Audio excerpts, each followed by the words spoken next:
Bismillah, Assalamualaikum warahmatullahi wabarakatuh. Salam sejahtera untuk kita semua. Adik-adikku sekalian, saya Andi Sudimas Sulaiman, Gubernur Sulawesi Selatan, mengucapkan selamat datang dalam program Smart School Dinas Pendidikan Provinsi Sulawesi Selatan. Hari ini adik-adik sekalian akan mengikuti pembelajaran hybrid dalam program Smart School.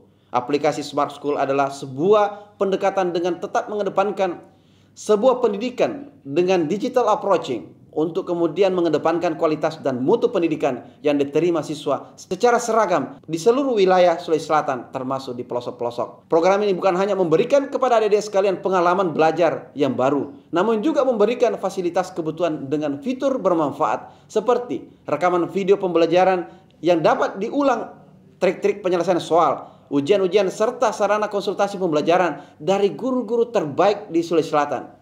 Sering-sering mengakses aplikasi Smart School melalui gawai yang adik-adik sekalian miliki di setiap kesempatan yang dimiliki.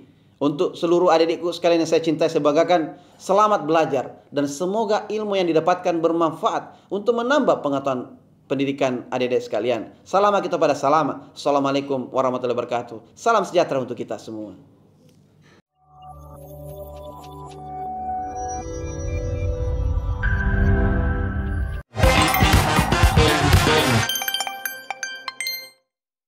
Assalamualaikum warahmatullahi wabarakatuh. Selamat siang, salam sejahtera untuk kita semua. Apa kabar Bapak Ibu Guru yang masih setia membersamai para murid, serta Ananda yang saya banggakan dan saya andalkan tetap semangat untuk belajar. Perkenalkan, saya Jihad Talib, SPD M.Hum, salah satu tim pengajar Smart School mata pelajaran Bahasa Indonesia.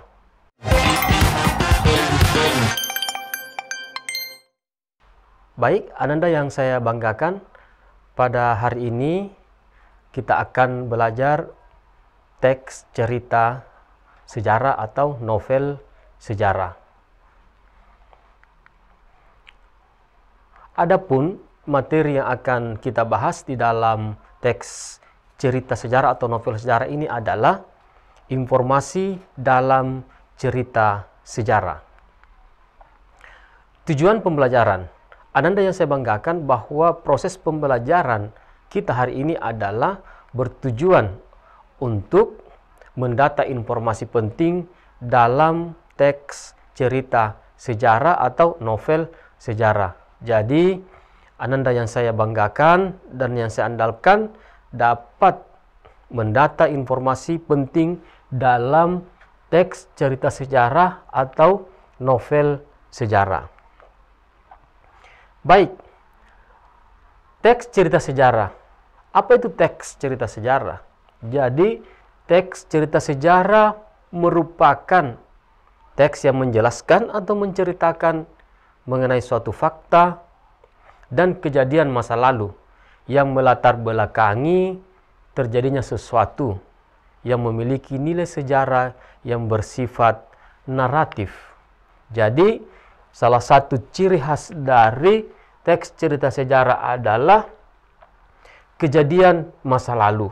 Jadi, kejadian masa lalu inilah yang diceritakan kembali sehingga memiliki nilai sejarah. Seperti itu Ananda yang saya banggakan. Kemudian, teks cerita sejarah ini bisa digambarkan atau bisa diceritakan secara naratif, ya, secara naratif dan secara deskriptif. Sebentar kita akan membahas yang mana sebenarnya naratif dan yang mana sebenarnya deskriptif. Ya, di gambar ini Ananda bisa perhatikan, ya. Jadi ada foto, ya. Jadi ini pengalaman saya waktu ke Jombang di Candi Bajangratu. Jadi candi ini merupakan peninggalan Kerajaan Majapahit. Ya, jadi Candi Bajangratu ini merupakan peninggalan Kerajaan Majapahit. Dan ini menjadi salah satu fakta, ya, menjadi salah satu fakta dan bisa menjadi inspirasi sehingga menghasilkan sebuah cerita sejarah. Ya, jadi misalnya karangan Langit Kresna Haryadi yang berjudul Gajah Mada bergelut dalam kelut tahta dan angkara.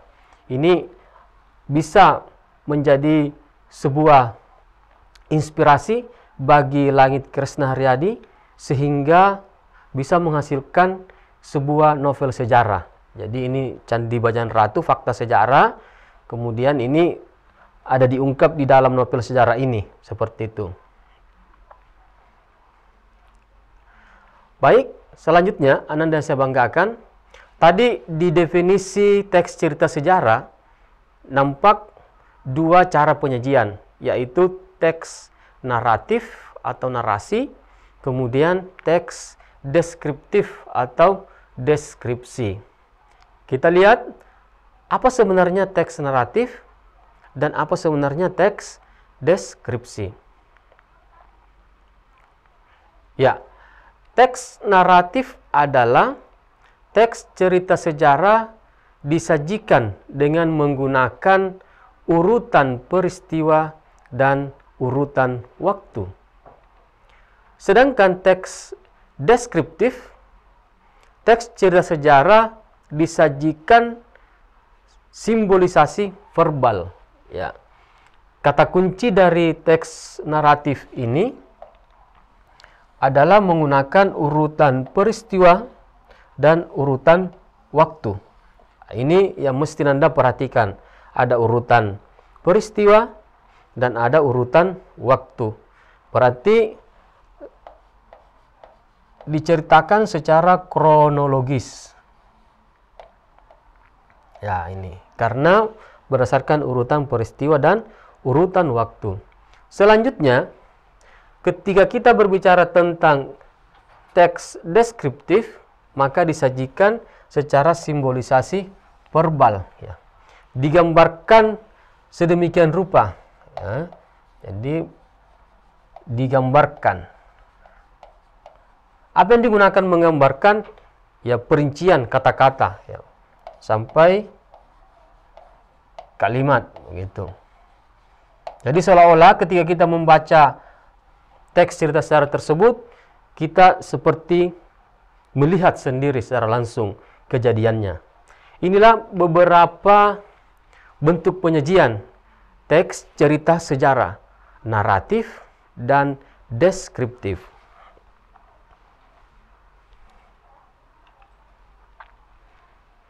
Selanjutnya, berbicara tentang teks cerita sejarah, maka sebenarnya kita berbicara tentang cerita ulang. Sehingga teks cerita sejarah dikenal juga sebagai novel ulang atau rekon. Dalam proses penciptaannya, maka cerita sejarah adalah penggambaran kembali atau narasi kembali dari kejadian yang sudah terjadi sebelumnya. Pertama, kita bisa lihat ada namanya rekon imajinatif. Yang kedua, rekon faktual. Kemudian yang ketiga, rekon pribadi. Jadi Ananda yang saya banggakan dan yang saya andalkan bahwa novel ulang terdiri atas 3 bagian. Ada rekon imajinatif, ada rekon faktual, dan ada rekon pribadi. Selanjutnya kita lihat apa sebenarnya rekon imajinatif. Ya. Rekon imajinatif adalah novel yang memuat kisah faktual yang dihayalkan dan diceritakan secara rinci. Jadi ada faktualnya, kemudian ada dihayalkan, kemudian rinci. Mengapa dikatakan rinci? Karena tadi secara narasi maupun secara deskripsi. Walaupun memuat kisah faktual, tetapi di dalam peristiwanya itu diikuti juga dengan imajinasi dari penulis. Kemudian rekon faktual. Novel yang memuat kejadian faktual, ya, seperti eksperimen ilmiah, ya. Jadi kemudian misalnya laporan polusi dan laporan-laporan lainnya yang bersifat faktual. Yang ketiga, rekon pribadi, novel yang memuat kejadian dan penulisnya terlibat langsung di dalam kejadian tersebut. Jadi ini bersifat pribadi. Ketika berbicara tentang ketiga jenis rekon ini, maka memang rekon imajinatif berbeda dengan kedua jenis rekon ini, yaitu dari rekon faktual dan rekon pribadi. Olehnya itu, berdasarkan definisi ini, maka teks cerita sejarah merupakan sebuah rekon imajinatif. Nah, seperti itu nanda yang saya banggakan tentang teks cerita sejarah yang merupakan novel ulang atau rekon. Baik, kita lanjut ke materi berikutnya. Ya. Ciri teks cerita sejarah. Di sini ada 3 ciri teks cerita sejarah yang akan saya tampilkan. Yang pertama, kronologis. Ya. Yang kedua, konjungsi temporal. Dan yang ketiga, berisi fakta. Kronologis, ya. Adanya urutan peristiwa yang memuat kejadian sebelum, pada saat, dan setelah peristiwa. Jadi, berbicara tentang kronologis berarti sesuai dengan urutan ini, kejadiannya. Ya. Diceritakan berdasarkan awal kejadian, pada saat kejadian, dan setelah kejadian atau peristiwa. Jadi, kata kuncinya di sini adalah sebelum, ya, sebelum, pada saat, kemudian setelah peristiwa. Jadi kronologi, ya. Jadi kronologis berdasarkan urutan kejadiannya. Kemudian yang kedua, konjungsi temporal. Karena ini cerita sejarah tentang masa lampau, maka sangat berhubungan dengan waktu. Berbicara tentang waktu, maka tidak bisa juga dipisahkan. Biasanya penggunaan konjungsi temporal akan selalu ikut dalam proses bernarasi atau berdeskripsi dari seorang penulis. Kita lihat, adanya kata sambung penanda waktu, ya, penanda waktu, keterangan waktu, ya, penanda keterangan waktu, ya. Jadi di sini ada penanda keterangan waktu, jadi menunjukkan kapan kejadiannya, seperti itu. Selanjutnya yang terakhir, yang ketiga, berisi fakta. Adanya data faktual yang bisa ditelusuri kebenarannya. Ananda yang saya banggakan, walaupun ini bersifat cerita, ya, tadi dikatakan bahwa bersifat imajinasi, tetapi di dalam cerita sejarah mengandung fakta. Nah, ini dia. Ya, ada fakta yang bisa ditelusuri. Ini. Ya. Tadi seperti gambar sebelumnya yang saya tampilkan, ada Candi Bajang Ratu. Itu adalah peninggalan kerajaan Majapahit. Ada Candi Tikus, itu peninggalan kerajaan Majapahit yang bisa ditelusuri sampai sekarang. Ya. Jadi, berdasarkan fakta-fakta inilah sebenarnya, maka lahirlah cerita yang diimajinasikan oleh penulis. Ya, ini. Jadi, diimajinasikan oleh penulis dalam bentuk cerita sejarah. Oke. Seperti itu nanda yang saya banggakan. Jadi penjelasan-penjelasan ini bisa menguatkan pemahaman kalian tentang teks cerita sejarah.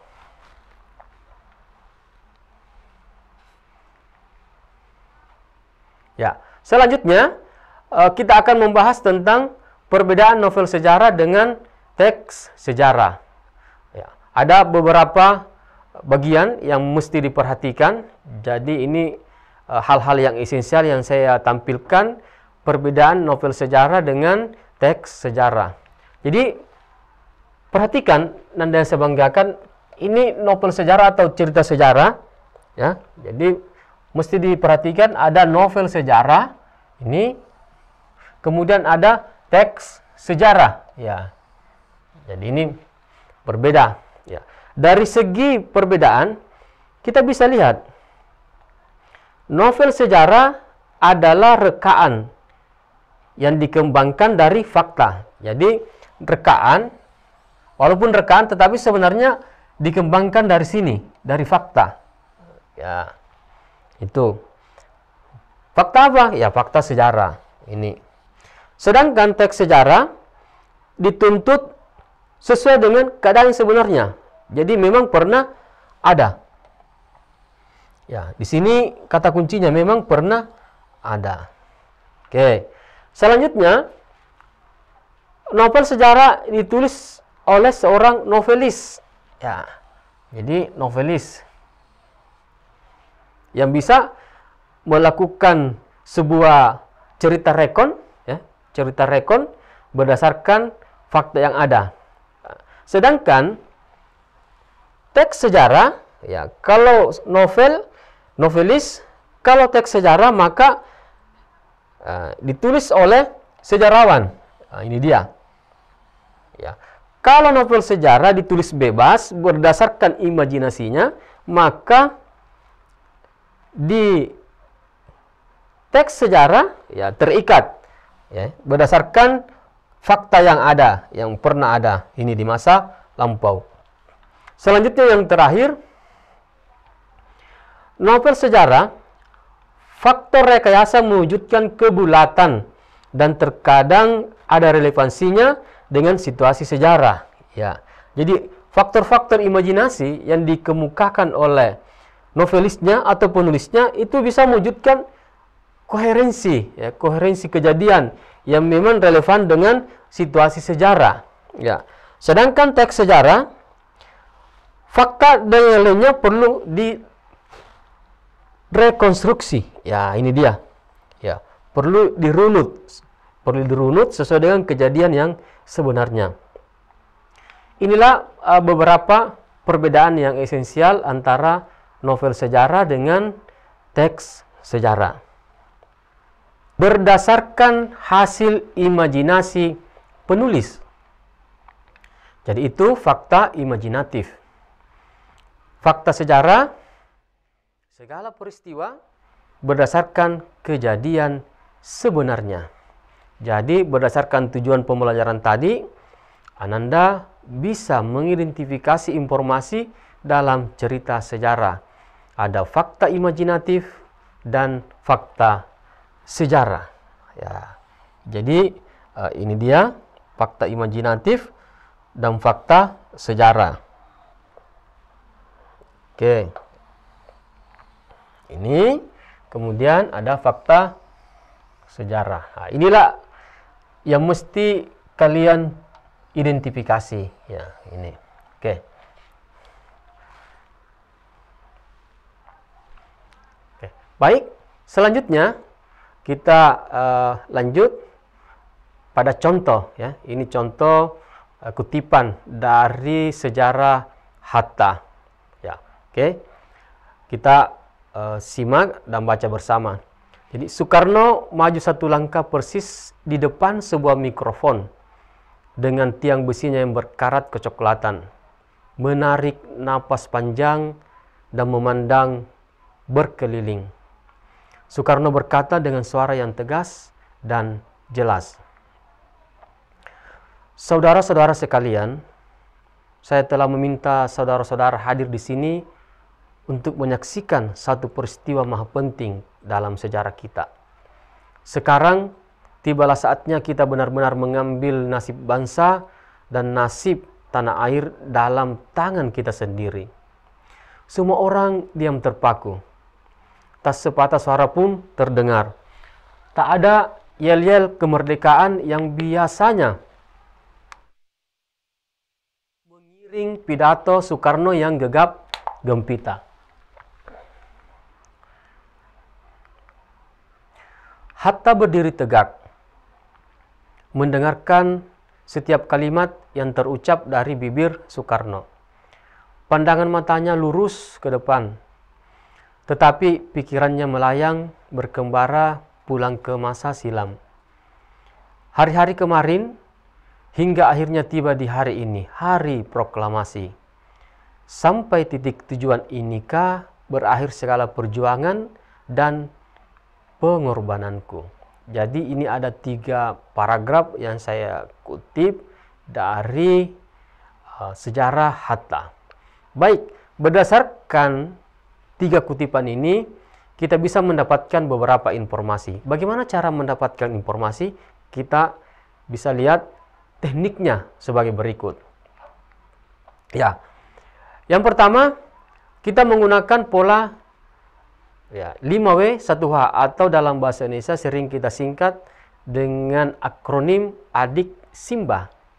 Yang pertama adalah kata tanya apa. Tentu ini sudah tidak asing lagi. Kata tanya apa ini digunakan untuk menanyakan suatu kejadian atau peristiwa.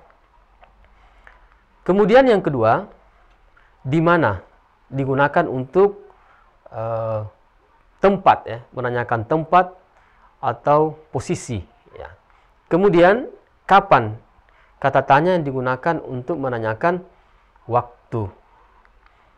Yang keempat, kata tanya siapa, ya, menanyakan untuk pelaku. Ya.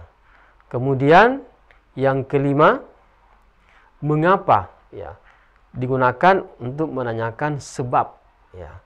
Kemudian yang terakhir, bagaimana, digunakan untuk menanyakan kondisi atau prosesnya. Ya. Inilah 5W1H atau Adik Simba yang bisa digunakan untuk melakukan penelusuran fakta sejarah. Jadi kata kuncinya adalah penelusuran fakta sejarah.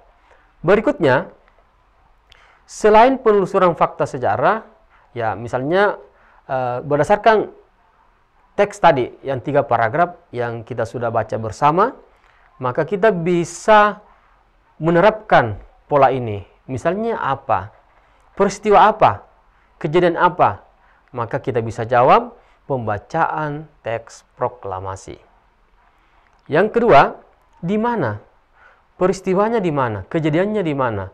Kejadiannya di rumah Soekarno. Yang ketiga, kapan? Kapan kejadian tersebut? Kapan kejadian peristiwa tersebut? Maka kita bisa jawab 17 Agustus 1945. Yang keempat, siapa? Siapa yang terlibat dalam peristiwa tersebut? Siapa-siapa saja. Maka kita bisa jawab dengan menggunakan ada Soekarno, ada Hatta, dan para pejuang yang sempat hadir. Kemudian yang kelima adalah mengapa. Ya, kalau saya bertanya ke anak-anakku sekalian, jawabannya mengapa? Mengapa perlu pembacaan teks proklamasi?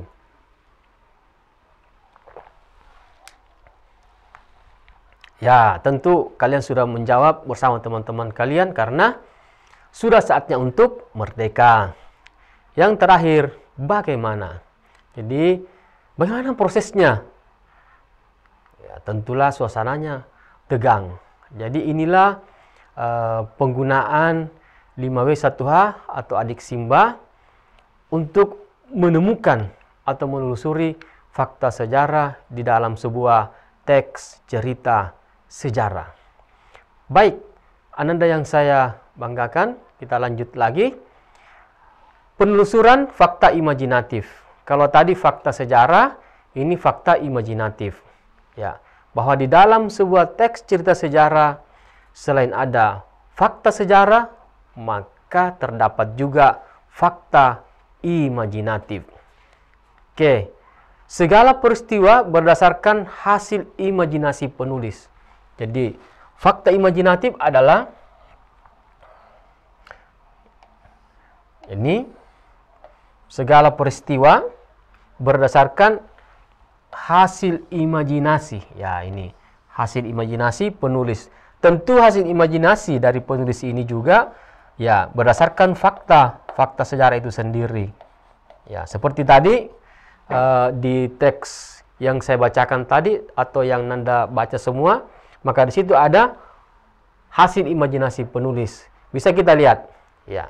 Seperti di sini. Faktanya memang bahwa ada Hatta, ya, ada Hatta, ya, oke, dalam proses pembacaan proklamasi. Sekarang yang mana imajinasi dari novelis atau penulisnya? Kita lihat di sini. pandangan matanya lurus ke depan, tetapi pikirannya melayang, berkembara, pulang ke masa silam. Ini contoh sederhana. Bagaimana seorang novelis yang saat itu tidak hadir dalam proses pembacaan proklamasi bisa mengetahui pandangan seorang Hatta? Nah, ini pandangan seorang Hatta. Bisa mengetahui pikiran Hatta, berkembara pulang ke masa silam. Ini imajinasi dari seorang novelis atau penulis. Tapi ini dikembangkan berdasarkan fakta yang ada. Ya, itulah hebatnya seorang novelis atau penulis cerita sejarah. Jadi dikembangkan sedemikian rupa sehingga kita bisa larut membaca dari cerita itu sendiri. Nah, itulah tadi, sehingga ada narasi, ada deskriptif, seperti itu. Ya, dari proses ini kita bisa lihat bahwa unsur imajinatif ya, itu biasanya menggambarkan ini sikap, ya, perbuatan, pemikiran tokoh dari Hatta. Ya, jadi di sini ada sikap, perbuatan, dan pikiran. Inilah yang diimajinasikan oleh seorang penulis. Nanda yang saya banggakan. Jadi ini yang mesti diperhatikan, bahwa yang bisa diimajinasikan adalah mulai dari sikap, perbuatan, dan pikiran. Ini fakta imajinatif. Jadi berbeda memang dengan fakta sejarah. Ya, tadi bahwa tanggal 17 Agustus Hatta dalam proses pembacaan proklamasi mendampingi Soekarno. Nah, seperti itu. Itulah faktanya. Tetapi dari fakta ini lahirlah juga sebuah imajinasi. Seperti itu. Baik, kita lanjut. Oke.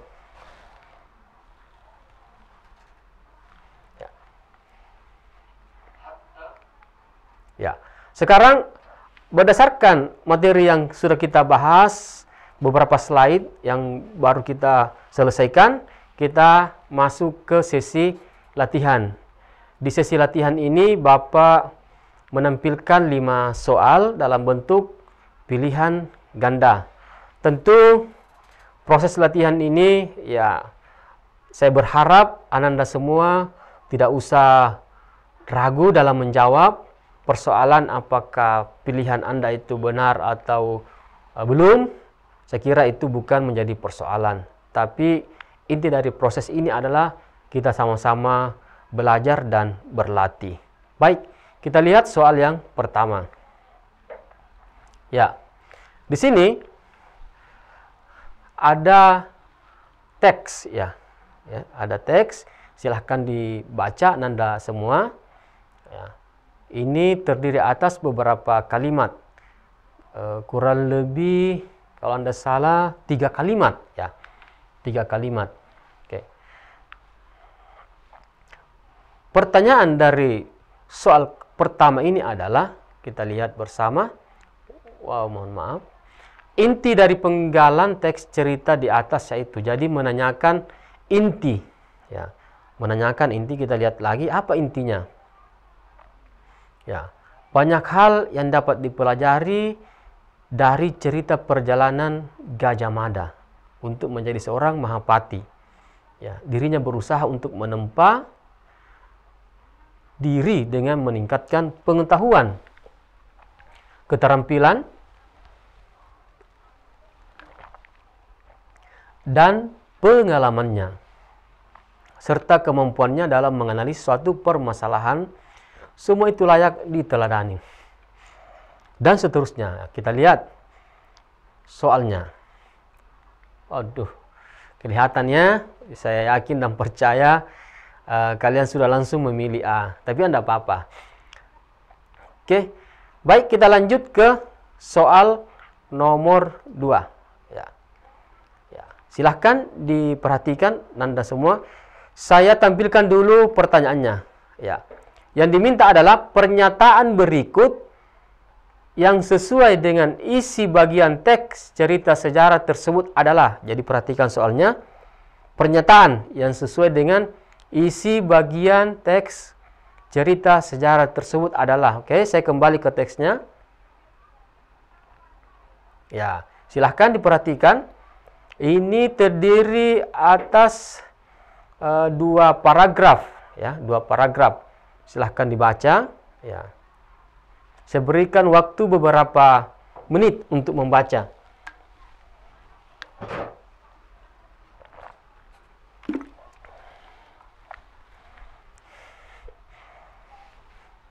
Oke, silahkan berdiskusi dengan teman-temannya.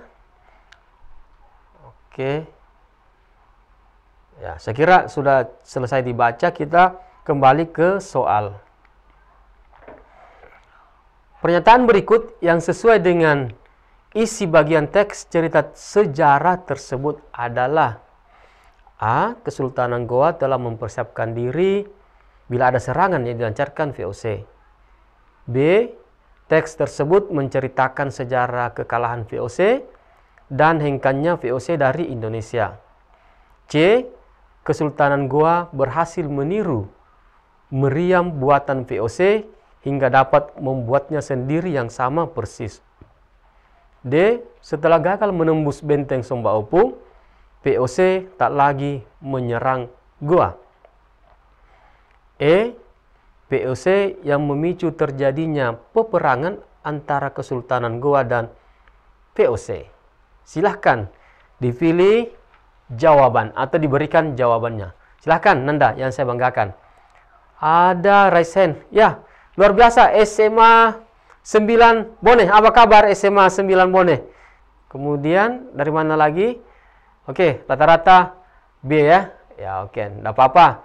Ini sekedar latihan. Jadi semoga kita semakin teliti dan cermat dalam menjawab sebuah soal. Luar biasa untuk kalian. Kita lanjut soal yang ketiga. Ya, silahkan diperhatikan Nanda, yang saya banggakan. Pertanyaannya adalah isi. Jadi isi yang ditanyakan, isi teks tersebut menceritakan tentang apa? Apa yang diceritakan? Ya, jadi menanyakan isi yang diceritakan. Oke. Jadi teks ini terdiri atas beberapa kalimat ya. Kurang lebih kalau tidak salah 4 kalimat ya. Jadi ada 4 kalimat. Anda bisa mencermati isi teks ini menceritakan tentang apa? Apa yang diceritakan? Ya, pasti ada inti dari teks ini. Oke. Saya beri waktu beberapa menit, kurang lebih 1 menit untuk membaca teks ini. Ya, baik. Mungkin sudah selesai dibaca dan dicermati bersama teman-temannya. Kita lihat pilihan jawabannya. Oke. Pertama, A. Awal mula VOC menginginkan untuk menguasai Banyuwangi. B. Hubungan dagang yang terjalin antara Blambangan dan Inggris. C. Blambangan pernah berada di bawah perlindungan Bali. D. Keberadaan Blambangan dan Banyuwangi yang kaya akan sumber daya alam. E. VOC dan Inggris yang berebut wilayah Banyuwangi dan Blambangan. Silahkan tentukan jawabanmu, atau ada yang sudah raise hand ingin menjawab. Silahkan. Ya, bagus, luar biasa. Jawaban yang benar adalah awal mula ya. Awal mula VOC menginginkan untuk menguasai Banyuwangi. Luar biasa. Oke, luar biasa. Jadi tidak apa-apa. Ini proses pembelajaran. Oke, bagus. Kita lanjut ke soal nomor 4. Ini lumayan panjang teksnya. Oke, silahkan dicermati. Tapi kita lihat dulu pertanyaannya. Pertanyaan berikut yang sesuai dengan isi teks paragraf kedua. Jadi seperti ini. Ketika ada soal seperti ini, maka kita tidak usah perlu repot-repot membaca paragraf 1 dan 3. Langsung saja paragraf kedua. Yaitu yang dimulai dari kala itu VOC. sampai penyakit kolera dan malaria. Ya, kalau kalimat berikutnya itu sudah masuk ke paragraf ketiga. Oke, kita lihat soalnya, pilihannya. Pernyataan berikut yang sesuai dengan isi teks paragraf kedua adalah, ya, yang diminta atau yang ingin dikaji adalah paragraf kedua. A. Strategi bangkai binatang yang dikirimkan oleh pasukan Sultan Agung merupakan strategi yang cerdik.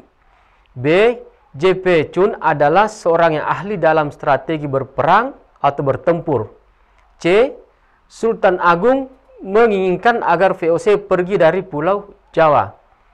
D. Sultan Agung tidak mengakui keberadaan VOC di Batavia. E. Banyaknya pasukan Sultan Agung yang meninggal karena kolera adalah strategi yang dilancarkan oleh pihak VOC. Jadi isi teks paragraf kedua, pernyataan yang sesuai dengan isi teks paragraf kedua. Silahkan. Baik, kita lihat jawaban yang paling benar adalah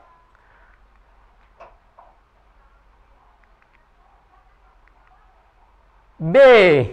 J.P. Chun adalah seorang yang ahli dalam strategi berperang atau bertempur. Jadi ini sesuai dengan isi teks paragraf kedua. Ya, enggak apa-apa. Soal berikutnya. Ya, ini soal yang terakhir. Bacalah paragraf teks cerita sejarah berikut. Oke. Yang ditanyakan adalah pernyataan yang sesuai dengan teks cerita sejarah tersebut adalah, ya, pernyataan. Kalau kita lihat teks ini terdiri atas beberapa kalimat, kurang lebih 6 kalimat ya, kalau tidak salah 6 kalimat. Jadi kalau kita lihat, jadi kalimat ketiga misalnya di Amerika Serikat pengetatan disiplin dan pengintensifan jam kerja, minimnya upah dan buruknya kondisi kerja ditingkatkan di tingkatan pabrik, menuai amarah dan perlawanan dari kalangan kelas pekerja. Jadi ada di sini menuai amarah dan perlawanan, ya, dari kalangan kelas pekerja. Mengapa muncul ini? Karena ada pengetatan disiplin dan pengintensifan jam kerja. Kemudian ada minimnya upah, ya, sehingga memunculkan rasa marah, ya. Rasa marah ini ya ada efeknya, ya, mogok dan seterusnya. Oke, kita lihat soalnya. Pernyataan yang sesuai dengan isi teks cerita sejarah tersebut adalah A.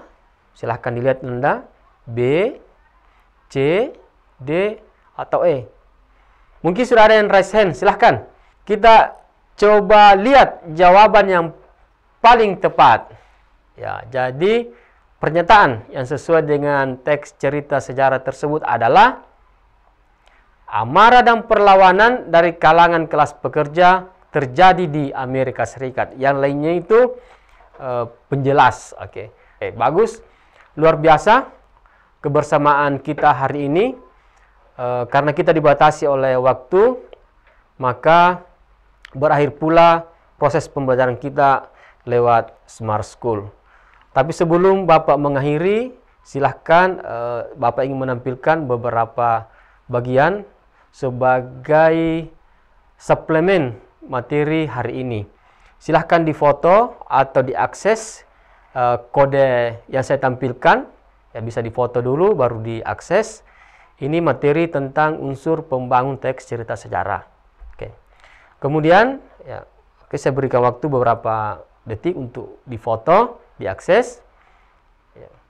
Kemudian berikutnya adalah ini bisa didiskusikan bersama di kelas, dibantu oleh guru pendamping, dan bisa dikembangkan lagi pertanyaan-pertanyaannya.